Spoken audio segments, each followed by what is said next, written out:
জি, আসসালামু আলাইকুম রহমতুল্লাহ। 10 নম্বর বোর্ডে আজকে সহকারী শিক্ষক ধর্মের আরেকজন ভাই ভাইবা দিয়ে এসেছেন। তো আমরা ওনার থেকে জানতে চাইবো যে আসলে ভাইবাতে ওনাকে কি কি জিজ্ঞেস করেছিল, যেটা আসলে প্রত্যেকের জন্যই জানা উচিত যারা ভাইবা দিবেন। জি, নাম, ঠিকানা। আসসালামু আলাইকুম রহমতুল্লাহ। আমি মোহাম্মদ কুতুবুদ্দিন। প্রথমত আমাকে জিজ্ঞেস করা হয়েছে আপনি কোথেকে আসছেন। আমি বলছি আমি চট্টগ্রাম থেকে আসছি। কোন মাদ্রাসা? আমি হচ্ছে জামি আহমদিয়া সুন্নিয়া আলিয়া। এবার জিজ্ঞেস করছে আপনি ফাজিলে কোন কোন সাবজেক্টগুলো পড়ছেন। ওগুলো সিরিয়াল ধরে বললাম। এবার জিজ্ঞেস করছে আপনি তো তাফসির পড়ছেন, তাফসিরটার নাম কী ছিল? আমি হচ্ছে তাফসির জালালাইন, ওনার লেখকের নাম জিজ্ঞেস করছিল, ওইটা বললাম। তাফসির জালালাইনে আপনি কোন কোন সূরা পড়ছেন? আমি হচ্ছে সূরা আল নূর। তখন আমি জিজ্ঞেস করা সূরা আল নূরে মানে কী সম্পর্কে নাজিল করা হয়েছিল, মানে 2-3টা সামাজিক কারণ বলেন, ওগুলো পড়ছিলাম। এবার জিজ্ঞেস করে 3টা আয়াত বলেন। তারপরে এরপরে বলছে আর কি সূরা, আমি তো সূরা হুজাত, ওখান থেকে কিছু বলেন, এরকম বলছিল। এরপরে ওকে শেষ, এরকম পাঠাইছি।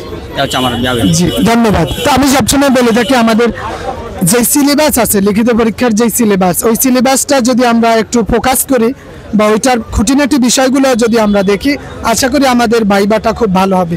আর যিনি কথা বলেছেন ইনি আসলে সহকারী মৌলভী হিসাবে কর্মরত আছেন। এবছর তিনি সহকারী শিক্ষক ধর্ম ভাইবা দিয়েছেন অভিজ্ঞতার জন্য, এবং তিনি প্রভাষকের জন্য ইনশাল্লাহ ভাইবা দিবেন কিছুদিন পরে। তো ওনার জন্য দোয়া করবেন।